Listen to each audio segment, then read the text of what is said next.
This is the AHSAA Weekly, your inside look at everything happening with the Alabama High School Athletic Association. Presented by America's First Federal Credit Union.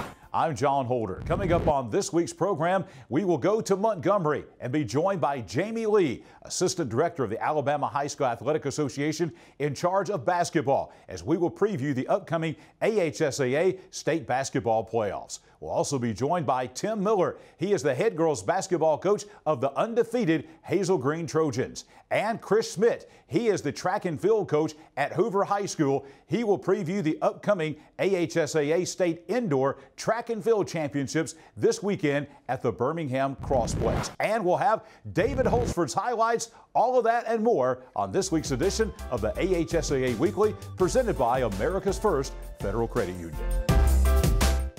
Every bank has their own app, but it's just that, theirs. At AmFirst, our app was made for you, so you can personalize your dashboard, pay your bills, and redeem points for rewards you'll love. Get the app made for you at AmFirst. We are joined now on the AHSAA Weekly, presented by America's First Federal Credit Union, by Jamie Lee, Assistant Director of the Alabama High School Athletic Association. He joins us from Montgomery. Jamie is in charge of basketball for the AHSAA, and this is an exciting time of year. Area tournaments about to get underway, sub-regional games going on. After that, at campuses all across the state, and then we'll be into the regionals. Jamie, welcome in, and let's begin by talking about regional action in the South. Southeast and Southwest regional play will be really different this year. Tell us what's going on. It will. And John, I appreciate you having me on and talking about basketball. Looking forward to a great end of the season here. Area tournament starting and then regional. So yeah, in the Southeast and Southwest, we had to make some adjustments with our regional tournament. Just couldn't get on the same page completely with Alabama State with some logistics stuff. And so we made a change, and very fortunate to have the city of Montgomery and their leadership and work with us the way they do work with us and support our student athletes. And we're able to make some changes and some adjustments to where we're going to still be able to host both regionals here in Montgomery at the Garrett Coliseum in the Montgomery Multiplex. Let's talk about now area tournament play about to start. This is the beginning of the state playoffs. Last year we had a number of restrictions. Some things were obviously different last year. Tell us about maybe anything that will be out of the ordinary this year as far as COVID-19 related to the basketball playoffs. Okay, great question. Well, ultimately, we are back to a true traditional basketball tournament. So our area teams, our area hosts, if you were fortunate enough through the course of the season to win your area, then you're going to have the opportunity to host that area tournament. And the easiest way to put it, in a 4-team area, all 4 of the 2 semifinal games are going to go to the #1 seed and play those 2 games. Last year, we played it everything at the higher seed. So 4 went to 1 and 3 went to 2. This year, we're back to what we consider the traditional playoff format, and those area tournaments will be at the #1 seeds. There will be some COVID restrictions in some schools. Some schools, it's still up to the local schools. If they have some attendance restrictions and want to limit their capacity, they have the ability and the right to do that. And so we have a few that are doing that, not many. But we do have a few that are doing that. But ultimately, we're still going to be back to what we feel like is a true championship feel with our area tournaments. Jamie, all of this area tournament, sub-regional play and regional play, of course, all builds to the state finals coming up in Birmingham. That was different last year because we were in 2 locations, not because of COVID-19, but because of the renovations to the BJCC Legacy Arena. This year, I understand we're back at the Legacy Arena, and it is, as I understand it, a fabulous facility. It was before, but now even more so. Tell us about the state finals. Yeah, absolutely, John. Very excited about it. We've walked through there twice. I haven't seen one of their games there yet, but just the renovations, I think people are really gonna be impressed with especially the southern side of the arena. They've made some changes with the club level and the suite level and digital ribbons and some of the light things that we're going to be able to do from an LED lighting standpoint, and going to be able to create the feel. You know, you go to Alabama game or an Auburn game or UAB game, and they get ready to introduce the home team. They turn the lights down and shine a spotlight on those student athletes. And we feel like we're going to be able to create some of that same environment for our students. And it's just going to be fabulous, and very excited to be back in the city of Birmingham at the BJCC. There's no bigger fan or supporter of basketball in this state than you. That's one of the reasons you're in charge of basketball here in the state of Alabama for the AHSAA. You know, back in football season, Protective Stadium in Birmingham set an all-time Super 7 attendance record. And now the interest, it seems, Jamie, and you can speak to this better than anyone, seems to be higher than it has ever been for basketball, boys and girls in the state of Alabama. Do you see potentially maybe that enthusiasm, and with the new arena, possibly having attendance records falling in basketball as well? Well, we hope. So much of that depends on matchups and who makes it and that kind of thing. But we do feel like that our student athletes and our communities, they're just so appreciative with what we've been through the last 2 years, to be able to be out and go watch these student athletes compete, and to be back at the BJCCs at the new arena. We do feel like we're going to have great crowds. Jamie, thank you so much for being with us. Some really great information for high school basketball fans. It is an exciting next 3 or 4 weeks coming up as we are on the road to Birmingham to the Legacy Arena. Thank you for spending time with us here on the AHSAA Weekly. John, thank you so much. We're looking forward to it. Jamie Lee, Assistant Director of the Alabama High School Athletic Association, in charge of basketball. Our guest this week on the AHSAA Weekly. More in just a moment. Looking for a perfect checking account? Don't waste your time. No minimum balance, no monthly fees, and a convenient app. Now you could try and find that at a bank, or you could save yourself the trouble by checking with us. We are back on the AHSAA Weekly. We're journeying north now to Madison County. The head girls basketball coach of one of the most powerhouse teams, not only in the state of Alabama, but in the country in girls basketball for that matter, is Hazel Green High School. And the head coach of the Trojans is with us right now, Coach Tim Miller. Coach, glad to have you with us here this week on the AHSAA Weekly. I appreciate you calling and having me on today. I appreciate that. Coach, you're undefeated. I think you've won, 50 games in a row, something like 96 out of your last 99 games. Tell us about this big win streak that your team is on right now. I don't really – my assistant coaches probably keep up with that a lot more than I do. I go game by game, week by week, so – it's been a journey. We play some really good basketball teams over my whole career, especially these last few years. And this year, we had the opportunity to play the Webb School, IMG Academy, and of course Hoover, and of course all the local teams around here, the Sparkmans and the Bob Jones of the world. They all are really good basketball teams. So, yeah, it's been a journey, and it's been fun, and very challenging, that we try to put our girls through as much adversity through the season as we can to try to get ready for the playoffs.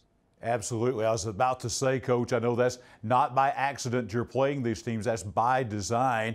And you've seen the fruits of that. You've won 4 consecutive state championships. And I would imagine playing the tough schedule, as you mentioned, that you played throughout the years, not just this season, has been a big help in winning these state championships. It has. We've been fortunate, for that to happen. But, the tougher the schedule for me, the more I want it. I'm the guy that'll play anybody, anywhere, at any time, and as many times. So sometimes we struggle trying to find some teams that want to play, but but they always seem to come through every year on teams. Hey, we'll play. So I'll jump right on it and let's go play the game.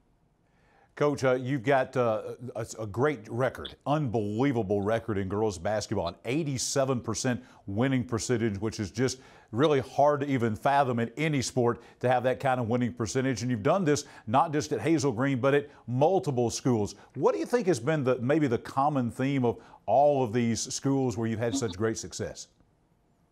First of all, you got to have some players. First of all, and I've been fortunate over my career to have some really good players.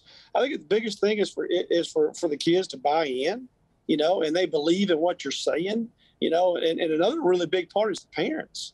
The parents allow me to coach them, in a way that suits everybody, and I'll tell you a funny little story. Last year I was getting all over one of my girls at practice, and I was getting on her hard, and I walked away from like, man, I got to go back and love on her a little bit, because I really got her pretty good. I walk by Daddy, I'll get her again, Coach. I'm like, my goodness, but parents buying in and allowing me to coach the way that I would like to coach, and that really pays off, and it goes a long way. One characteristic of your team, watching your teams through the years, calling state championship games that your team has been involved with, one of the things that I take away that's kind of a hallmark or a trademark of a Tim Miller coach team is defense. Very rarely do you allow a team to score over 40 points. Is that where it kind of begins with your program, is on the defensive side? Well, it does. Our kids understand if you don't defend, you don't play. That is our motto here, so when you go through some kids sometimes that understanding what they can do defensively, every kid every night can try to keep their man in front of them. Every kid can block out. Every kid can talk on the floor and communicate. Those things will travel. Your shot may not travel every night, but those defensive characteristics surely can travel. They understand that if you don't defend, you don't play. Coach, you've been a great success, both high school, you've coached college basketball as well. What is it about high school girls basketball? You are a legendary coach, one of the finest coaches in the country of girls high school basketball. What is it about that sport that you love? The relationships most of all. The relationships with the kids and the parents is the most loving thing about it. But I also love the strategy parts of it, because you start playing these teams like we're playing, one game might be real fast, or one game might be, a slow down game or a grinded out game. Those different types of games, you got to be able to get your kids to understand how we're going to play and how to try to strategize to win this basketball game. That's a really fun part too, for me, the strategy part. But the most important thing is relationship with the kids. This year we had a 10-year reunion from my 2011 state championship team from Bob Jones, and it was real fun. All them girls come back and we meet and before one of our Hazel Green games at Bob Jones, and then of course I take all of them girls from 10 years ago and I'm on my current team, and we all go out to eat. Of course, they're going to share stories about, Coach Miller did this to me, Coach Miller did that to me, and that's really neat and fun, just to have those relationships over the years, and I love it. Coach, it's always a pleasure to watch your teams play. We'll be watching you throughout the rest of this season as we get into area tournament play and on down the line. And just thank you so much for spending time with us here on the AHSAA Weekly. Thank you so much, man. Y'all have a good one.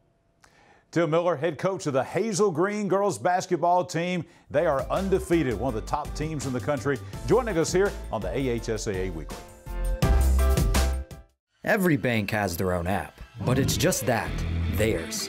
At AmFirst, our app was made for you, so you can personalize your dashboard, pay your bills, and redeem points for rewards you'll love. Get the app made for you at AmFirst. We are back on the AHSAA Weekly, presented by America's First Federal Credit Union. It is indoor track and field championships time here in the state of Alabama. The Birmingham Crossplex will be the site of that, a fantastic facility. One of the teams we'll be watching very closely in the indoor track and field championships will be the Hoover High School Buccaneers. We're joined by the track and field coach there at Hoover High School, Coach Chris Schmidt. Coach, glad to have you with us this week on the AHSAA Weekly. I appreciate it. It's an honor being here. Thank you so much. Coach, let's talk about the facility first. We are extremely blessed, to say the least, to have a facility like the Birmingham Crossplex to host these indoor championships. Just your thoughts on the facility and what we have here in the state of Alabama to have these indoor championships. As you mentioned, we are blessed. To have the opportunity to have an indoor facility is amazing. But we have probably the best facility in the country. So our kids here in the state of Alabama are very blessed because there's numerous athletes out there in other states that don't have this. They do not have an indoor facility.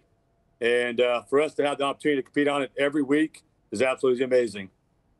Coach, you have been at a number of places, now coming to Hoover High School. You've been at a number of other high schools and have been very successful here in the state of Alabama. What was it about Hoover? Tell us about your program there that you're building at Hoover High School. I mean, it's Hoover High School. It's Hoover track and field, Hoover cross country. Honestly, I think that we have one of the best programs in the state and probably a top 10 in the country. And when Devin Hine retired last year, he called me up and said he wanted me to come over here, and I was honored to follow the footsteps of Devin Hine. So, well, and you talk about Coach Hine there. Just tell us about the program that he built there, what you're taking over, and just kind of your relationship with him and following in his footsteps. I think Devin and I have a great relationship. We talk just about every day. I've helped his granddaughter do a little pole vaulting and all that, and so I think we have a great relationship. Devin may has retired as head track coach here at Hoover, but he's still our head meet director at all the meets. So I mean, he's there every single day. Let's put it that way. And for me, I mean, he's done such a great job here at Hoover, building the foundation and having the blueprints to be successful. And all I have to do is just follow instructions and not mess up. Of course, I add a little flavor here and there, but Devin's done a great job, and with all of our coaches, it's just putting the kids in the right places, and great things happen. Coach, tell us about this year's 2022 Hoover team. Tell us about the team, some strengths, maybe some standout performers you have this year. Wow, strengths. I'd say all the way around. On the girls' side, we have some of the best sprinters in the state. I'm looking forward to our girls 60, our girls 400s. Really excited about our girls 4x2. I feel as if we're probably going to score in just about every event. Our girls are that strong this year, and as mentioned, I'm blessed. I'm blessed to inherit this program and to have the kids here. Name-wise, I mean, with Bree Chapman, with Mackenzie in our 800, Daisy Luna in our 400, and we have so many other girls. I could list 20 girls right there in the girls program. But extremely excited with that. And on the boys' side, this weekend, the goal is to score in every event. I feel as if, we're going to do a great job in the 60. The 400 is going to be a great race to watch with us in Vestavia. And the 4x2 is going to be really great with the guys' side. Vestavia is currently ranked number 2 in the nation. We are currently number 3, and we're two-tenths of a second away from each other. So that might actually be the race of the day. But overall, I think we have a great job with sprints. Our distance program is doing a great job. Our vaulters, our jumpers. Having Jay Avery and long jump, triple jump, high jump it helps a lot. Coach, this seems to be a growing sport here in the state of Alabama. You just mentioned, being highly ranked not only here in the state, but programs there in Metro Birmingham, you and Vestavia being tops in the nation as well. Tell us about the growth of track and field, particularly indoor track and field here in Alabama. I think it all boils down to, as you mentioned, our facility. I think the fact that the Birmingham area has the nicest facility, or one of the nicest facilities in the country.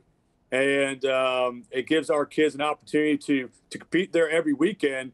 And, it's grown. And everybody wants to go to the Crossplex. It is an amazing venue there. I wish I could have ran there in college. It is absolutely fantastic. And I think the coaches in the state of Alabama has done a great job. They've always done a good job in the past, but in the past few years, it's really gotten to that next level. This weekend at the state meet, you're going to see amazing athletes, amazing events. And I'll throw out one, and Maddox Ham from Scottsboro, 17.6 pole vaulter, number 1 in the country. We have some of the best athletes in the country right here in the state of Alabama, and it's going to be an exciting weekend. Coach, thank you so much for spending time with us. Best wishes to you and your Hoover Buck track and field team with the indoor championships this weekend. Thank you so much. Coach Chris Schmidt, head coach of the Hoover track and field team, the indoor state track and field championships coming up this weekend at the Birmingham Crossplex. More of the AHSAA Weekly in just a moment. Looking for a perfect checking account? Don't waste your time. No minimum balance, no monthly fees, and a convenient app. Now you could try and find that at a bank, or you could save yourself the trouble by checking with us. Closing out this week's edition of the AHSAA Weekly, presented by America's First Federal Credit Union. We close it out once again with David Holtzford's highlights. David Holtzford of the Alabama High School Athletic Association, providing highlights from throughout the state of Alabama through the NFHS network and, of course, through our highlights here on WOTM. We've got a wide variety of sports once again, and we begin with track and field. We've shown him recently, but Scottsboro's Maddox Ham starts us off this week, hitting 17 feet 6 inches over the weekend at the Last Chance meet in Birmingham. Maddox resets the country's top pole vault record, securing his 6th straight win in 2022. It was his 5th time over 17 feet, and the junior only trails Mondo Duplantis from Louisiana for the top mark from a high school junior, reaching 19 feet and 1 inch back in 2017. Maddox will have the chance to break his own record this weekend at the AHSAA State Indoor Championships at the Birmingham Crossplex. The Class 4A and 5A division will compete Saturday morning. The state championships will be live streamed over the NFHS network, with MileSplit handling the production, with Tim Lorman managing the broadcast and providing the commentary. Now we go to the state bowling championships. Thompson High School junior Bodie Bubel became just the 2nd AHSAA bowler to roll a perfect 300 game at the AHSAA State Championships since the sport was introduced as a championship back in 2016. Bodie bowled 12 strikes on 12 successive rolls to compete that amazing and rare feat at the state meet at the Alley in Gadsden. He joins Gadsden City's John Kilgo as the only 2 prep bowlers to notch the perfect at the AHSAA State Tournament. He finished 3rd overall in the individual boys rankings with a 628 3-game series total during the traditional round of the state tournament last week. Thompson reached the championship bracket semifinals before falling to eventual 7A state runner-up Hoover. American Christians boys and girls swept the state titles at the state bowling championships at the Alley in Gadsden. The Lady Patriots girls held the #1 seed for the tournament and then won the title 4-2 over East Limestone, thanks to the steady lineup led by Kate Olson, Blakeney Rice, Stormy Bender. And for the boys, it was Sam Olson, Jacob Conway, and Brian Hunn who led the charge in the difficult come-from-behind 4-3 victory for the Patriots. Coach Bob Holly captured both the 1A through 5A state championships for the first time in American Christian history. Now, defending girls 6A, 7A champion Sparkman, coached by Lisa Ivey, rolled through the 22 competition to take on Stanhope Elmore in the Class 6A, 7A state championships, again at the Alley in Gadsden last week. Picking up this action provided by WOTM TV's expert production team, the Lady Senators relied on an experienced lineup consisting of Emily Lindsay, Natalie Alsop, Katie Alexander, and the Weber sisters, Angela and Jenna. Jenna Weber was the high scorer on day 1 through 3 traditional games, bowling a 588. Sparkman outscored the Mustangs 758 to 642 in the finals on Friday and won the round 4-0 to earn back-to-back championships for the Sparkman girls bowling team and Coach Ivey. On the boys' side of the AHSAA Class 6A, 7A bowling championships, rival schools Spain Park and Hoover, coached by Stephen Hobbs and Dustin Edgar, respectively, battled royally in the finals, with both teams coming close to setting history. After a split in the first 2 games, Hoover would come out on fire, bowling 10 strikes in a row as a team.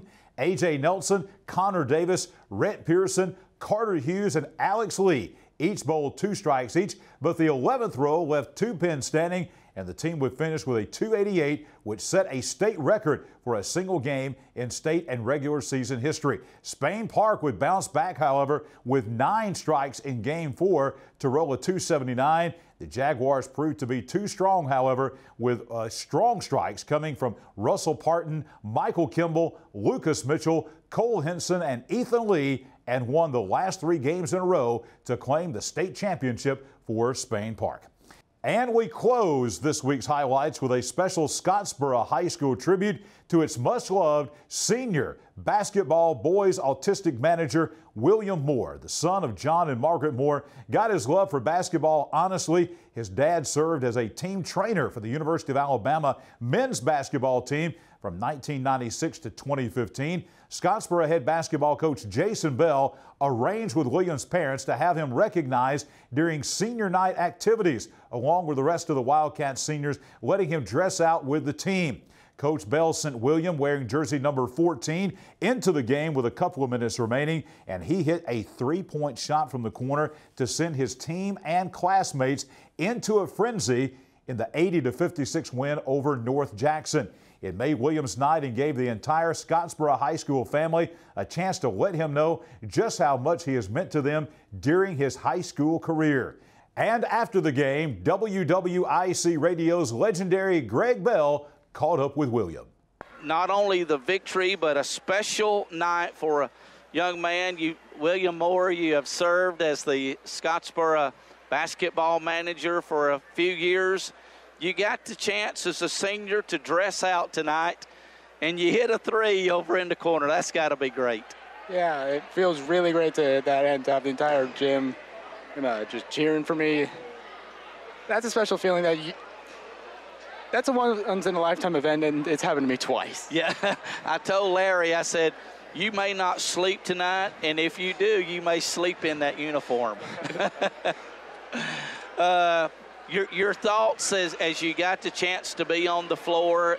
They were trying to work it out to you for a shot, and you almost hit 2 threes. You almost had one over in this corner right here. You put a great move on a defender, a possession back, and just missed a shot inside for a 2. But I know this has to be a great moment for you as a Scottsboro Wildcat.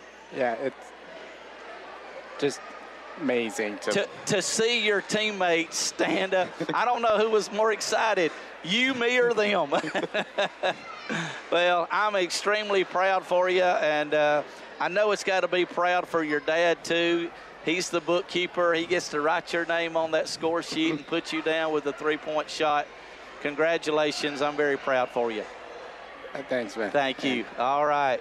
And again, great highlights this week, courtesy of David Holster, the NFHS Network, and of course, right here at WOTM. And a special thanks to WWIC and Scottsboro's Greg Bell and the Scottsboro basketball team for catching that last special moment. And that will do it for this week's AHSAA Weekly, presented by America's First Federal Credit Union. We'll see you back here next week.